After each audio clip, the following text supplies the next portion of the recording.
Hi, this is Reading the Bible with me from A to Z, a project I'm doing for myself, for my children, and for anyone who wants to listen. There's a certain power that comes with reading the Word out loud. It says in Romans 10:17 through 18, "Consequently, faith comes through hearing the message, and the message is heard through the word about Christ. But I ask, did they not hear? Of course they did. The voice has gone out to all the earth, their words to the ends of the world. Whoever has ears, let them hear." Acts 27. When it was decided that we would sail for Italy, Paul and some other prisoners were handed over to a centurion named Julius, who belonged to the imperial regiment. We boarded a ship from Adramyttium about to sail for ports along the coast of the province of Asia, and we put out to sea. Aristarchus, a Macedonian from Thessalonica, was with us. The next day we landed at Sidon, and Julius, in kindness to Paul, allowed him to go to his friends so that they might provide for his needs.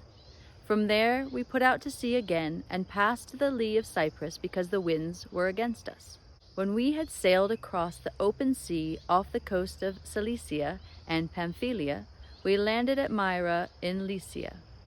There the centurion found an Alexandrian ship sailing for Italy and put us on board. We made slow headway for many days and had difficulty arriving off Cnidus. When the wind did not allow us to hold our course, we sailed to the lee of Crete, opposite Salmone. We moved along the coast with difficulty and came to a place called Fair Havens, near the town of Lycia. Much time had been lost, and sailing had already become dangerous, because by now it was after the Day of Atonement.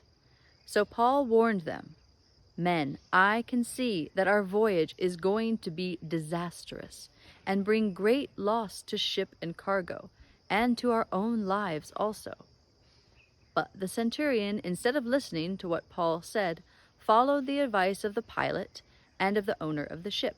Since the harbor was unsuitable to winter in, the majority decided that we should sail on, hoping to reach Phoenix and winter there. This was a harbor in Crete, facing both southwest and northwest. When a gentle south wind began to blow, they saw their opportunity, so they weighed anchor and sailed along the shore of Crete. Before very long, a wind of hurricane force, called the northeaster, swept down from the island. The ship was caught by the storm and could not head into the wind, so we gave way to it and were driven along. As we passed to the lee of a small island called Cauda, we were hardly able to make the lifeboat secure, so the men hoisted it aboard. Then they passed ropes under the ship itself to hold it together, because they were afraid they would run aground on the sandbars of Syrtis. They lowered the sea anchor and let the ship be driven along. We took such a violent battering from the storm that the next day they began to throw the cargo overboard. On the third day they threw the ship's tackle overboard with their own hands. When neither sun nor stars appeared for many days and the storm continued raging, we finally gave up all hope of being saved. After they had gone a long time without food, Paul stood up before them and said, "Men, you should have taken my advice not to sail from Crete. Then you would have been spared yourselves this damage and loss. But now I urge you to keep up your courage, because not one of you will be lost. Only the ship will be destroyed. Last night an angel of the God to whom I belong and whom I serve stood beside me and said, 'Do not be afraid, Paul. You must stand trial before Caesar, and God has graciously given you the lives of all who sail with you. So keep up your courage, men, for I have faith in God that it will happen just as he told me. Nevertheless, we must run aground on some island.'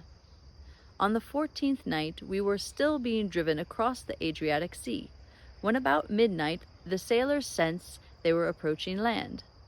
They took soundings and found that the water was 120 feet deep. A short time later, they took soundings again and found it was 90 feet deep. Fearing that we would be dashed against the rocks, they dropped 4 anchors from the stern and prayed for daylight. In an attempt to escape from the ship, the sailors let the lifeboat down into the sea, pretending they were going to lower some anchors from the bow. Then Paul said to the centurion and the soldiers, "Unless these men stay with the ship, you cannot be saved." So the soldiers cut the ropes that held the lifeboat and let it drift away. Just before dawn, Paul urged them all to eat. "For the last 14 days," he said, "you have been in constant suspense and have gone without food. You haven't eaten anything. Now I urge you to take some food. You need it to survive. Not one of you will lose a single hair from his head." After he said this, he took some bread and gave thanks to God in front of them all. Then he broke it and began to eat. They were all encouraged and ate some food themselves. Although there were 276 of us on board, when they had eaten as much as they wanted, they lightened the ship by throwing the grain into the sea.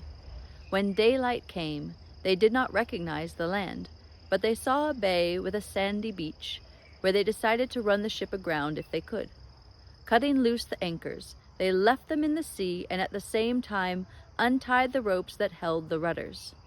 Then they hoisted the foresail to the wind and made for the beach. But the ship struck a sandbar and ran aground. The bow stuck fast and would not move, and the stern was broken to pieces by the pounding of the surf. The soldiers planned to kill the prisoners to prevent any of them from swimming away and escaping. But the centurion wanted to spare Paul's life and kept them from carrying out their plan. He ordered those who could swim to jump overboard first and get to land.